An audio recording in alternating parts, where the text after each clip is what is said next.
Today we're going in depth with Tennessee State Senator, physician, entrepreneur, and Army veteran, Dr. Mark Green. Dr. Green is from Clarksville, Tennessee, and currently serves the 22nd Senate District. Earlier this year, he announced his campaign for governor of Tennessee and later was nominated by President Donald Trump to be Secretary of the Army.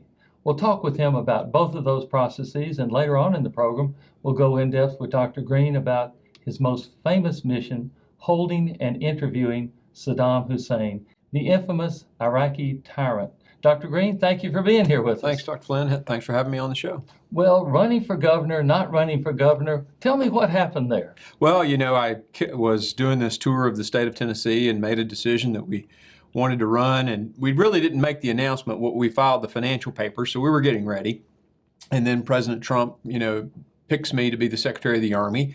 So I stepped out of the governor's race.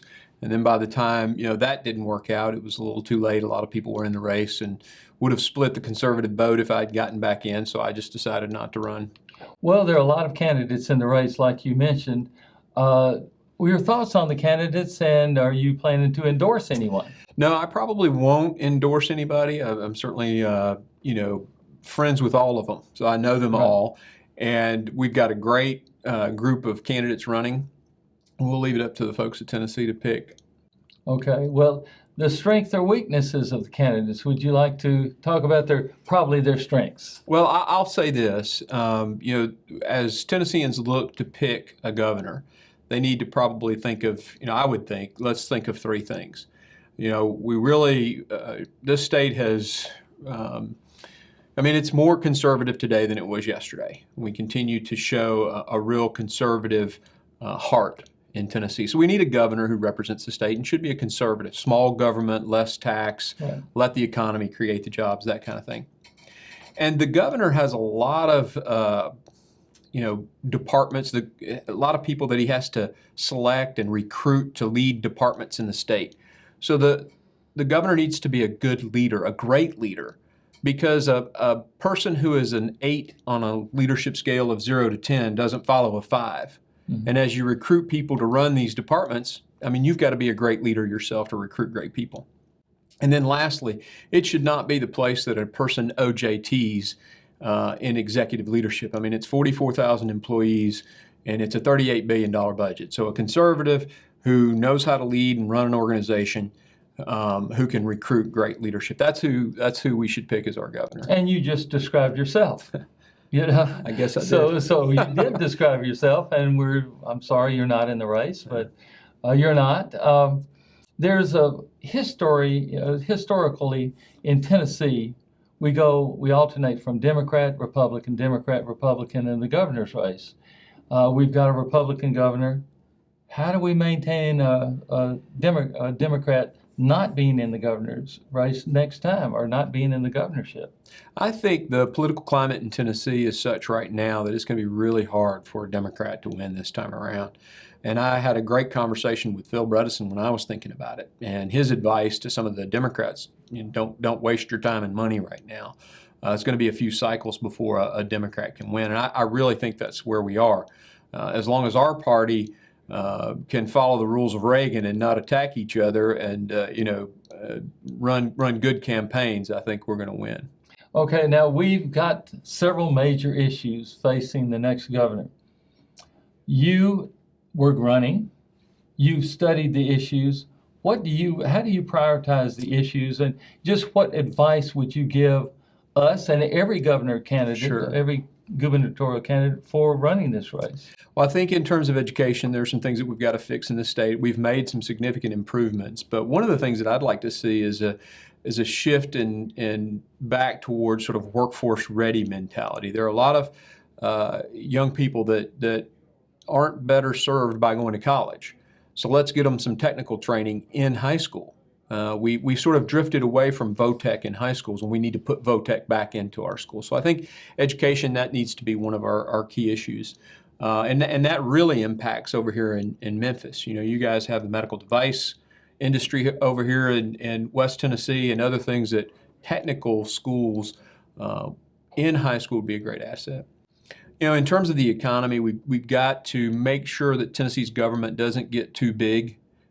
When Governor Bredesen left, the budget was $27 billion. Now it's $38 billion. Mm-hmm. We're growing this government, and we need to be very careful about that. That'll become a drain on the economy. Our taxes, we've got a $2 billion surplus. We need to give that back to the people. So those are some of the challenges, and there's many others. Crime. One of the things that's really specific to me as a former military guy, particularly as a special operator, I was visiting somewhere in East Tennessee, and the county sheriff was telling me that when he rolls up to a scene at one of the communities inside his district or in his county, his radios and the city radios, they can't even talk to one another. And that blew my mind, having been a special operator. I was the physician on these missions listening to the satellite radio, and I could hear the guys on the ground. I could hear the aircraft supporting, and we were all synchronized at the precise point on the battlefield. And in this day and age, we can't do that in law enforcement in Tennessee. So there's a few things that really do have to get fixed, and hopefully the next governor will do that. Well, just as an aside, it sort of mimics electronic medical records where we all are in EMR and they don't talk to each other. They don't talk to one another. Yeah, it's crazy. So in medicine we have the same general challenge. We'll be right back. Coming up with Dr. Green, we're going to talk about the process of being nominated by President Donald Trump to become Secretary of the Army, and later we'll talk about his mission in holding and interviewing Saddam Hussein. We'll be right back.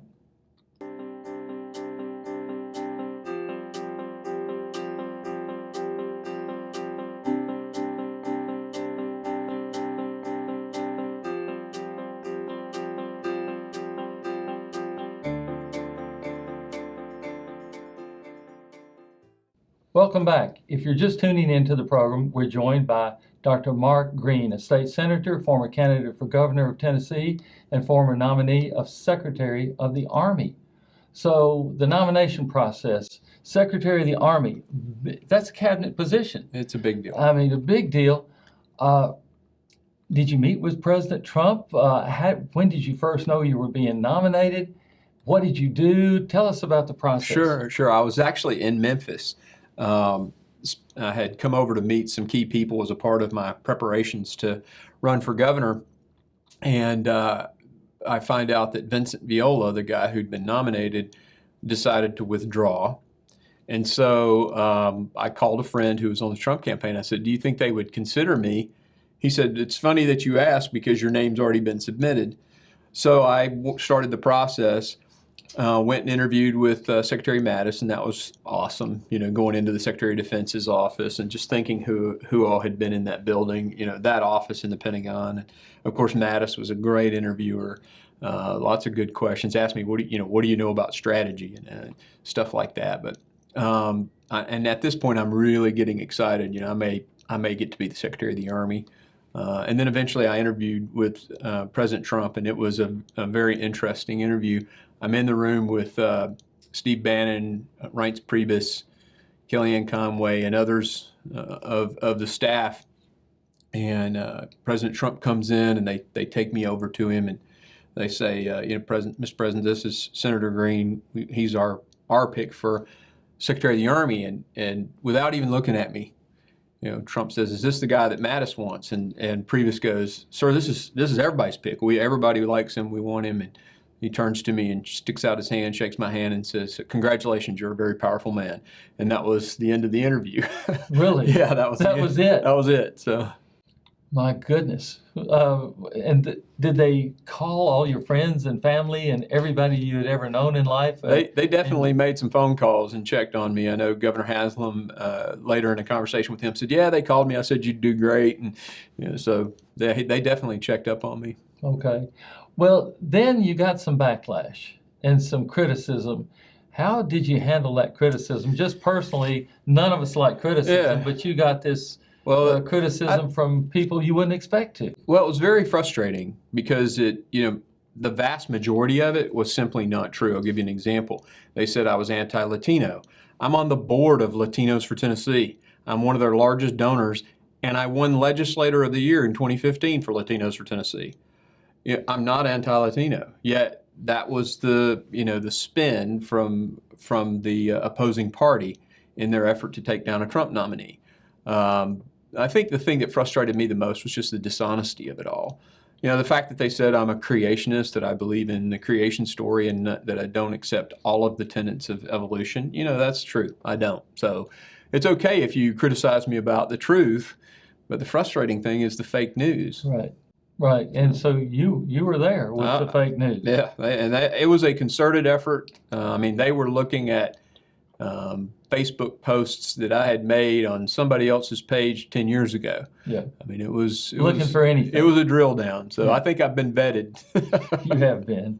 Well, Secretary of Defense Jim Mattis endorsed your nomination, and he said Mark will provide strong civilian leadership, improve military readiness, and support our service members, civilians, and their families. Your relationship with Mattis, how does he know you other than that one meeting? I think several four-star generals. You know, I spent 20 years in the Army. So there are senior leaders in the Army who knew me, and they were ecstatic when they heard that I had been picked. And I think they gave feedback to Secretary Mattis, guys that he respected. One in particular, a guy by the name of General Gary Luck, who is like a father to me.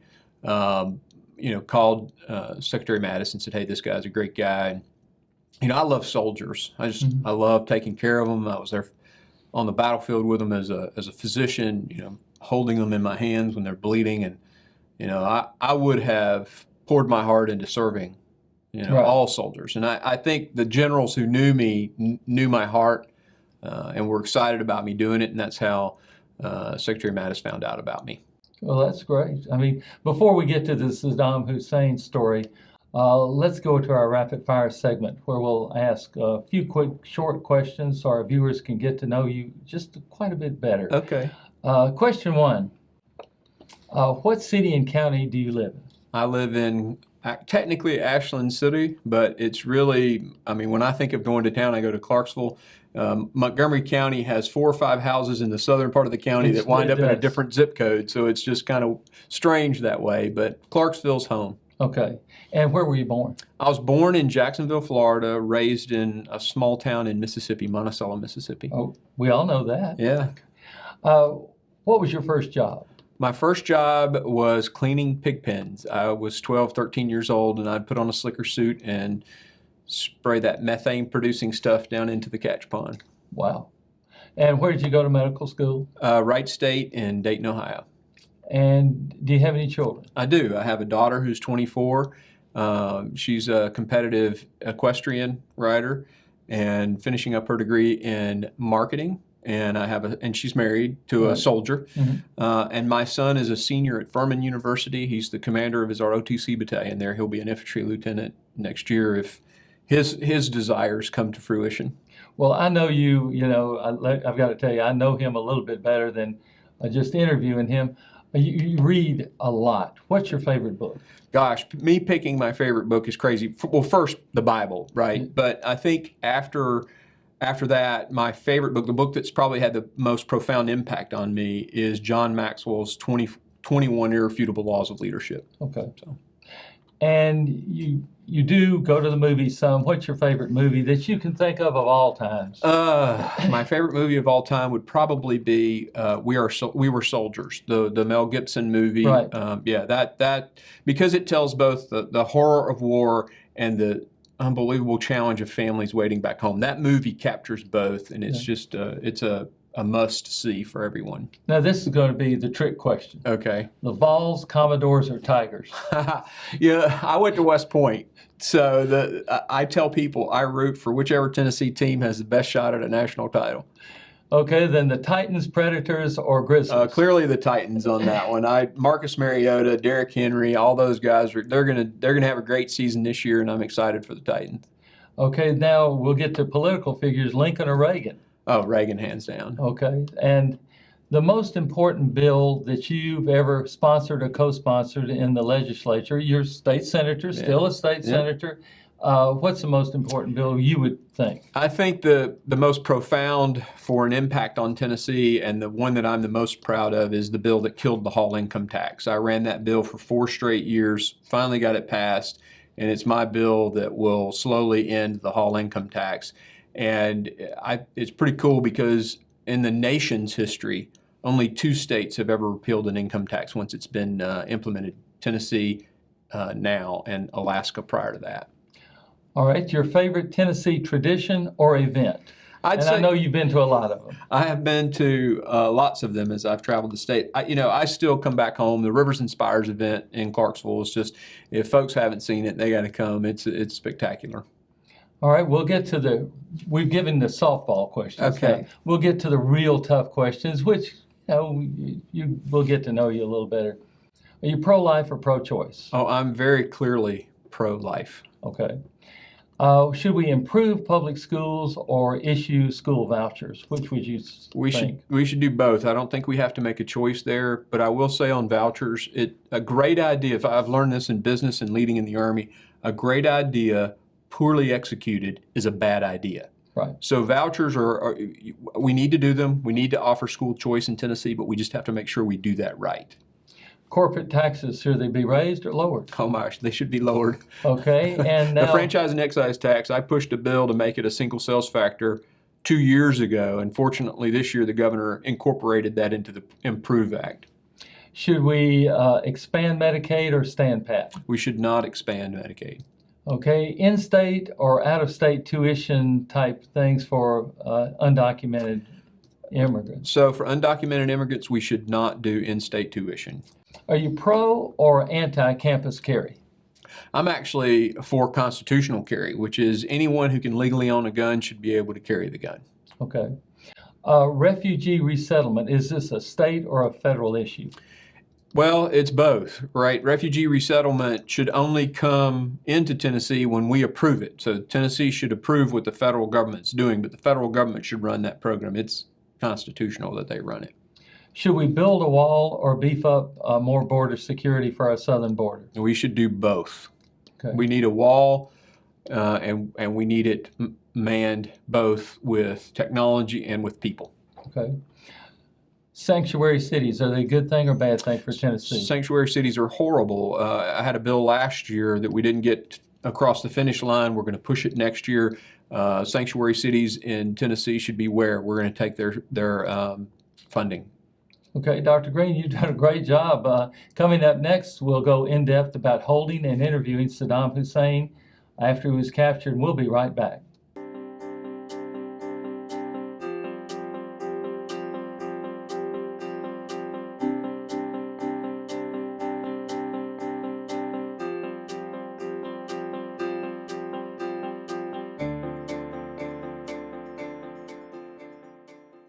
Welcome back. If you're just tuning into the program, we're joined by Dr. Mark Green, State Senator, former candidate for Governor of Tennessee, and former nominee for Secretary of the Army. Dr. Green, here comes the segment that we've all been waiting for. Tell us about the infamous night of capturing and holding and interviewing Saddam Hussein and your role in that part. Well, I was the flight surgeon assigned to that special operations unit that had been looking for him really since technically probably before the war. And, we did all of these missions, and of course we were getting closer and closer. We knew because we were capturing people that we called them enablers, the people who allowed him to continue to be on the loose or on the lam, so to speak. We got a girlfriend, and then we captured his secretary, and then we got his physician, his personal physician. We knew we were getting close. And then on the day of the event, we just had some good intel and loaded up the helicopters and went and did the mission. Personally, I was in one of the helicopters that would have come in had anybody been wounded, and that's typically what I would do. We'd go to the target, leave the guys.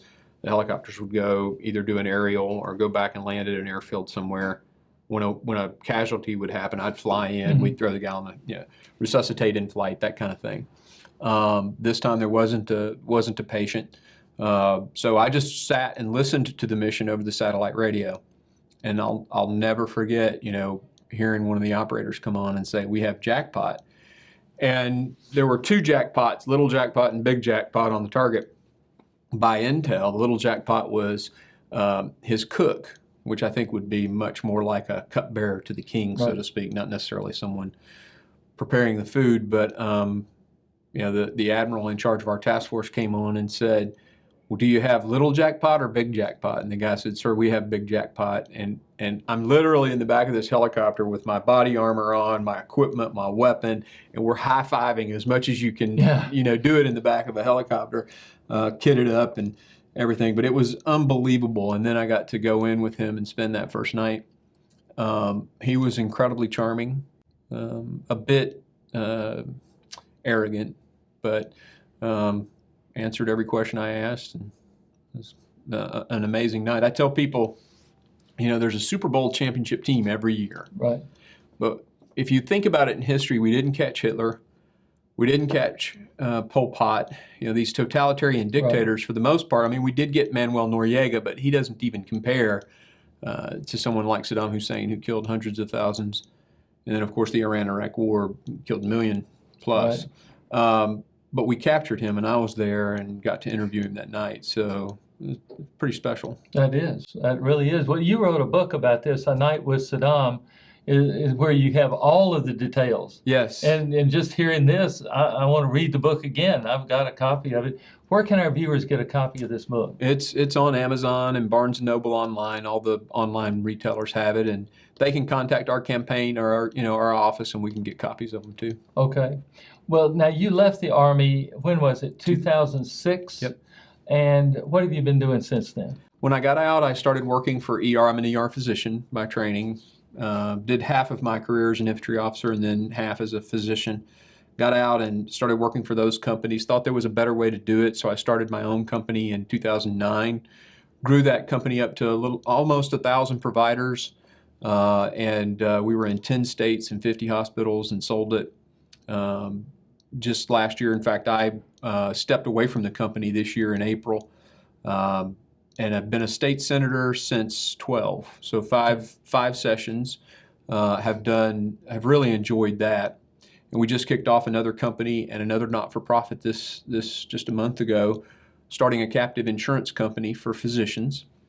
I'll tell you about that later.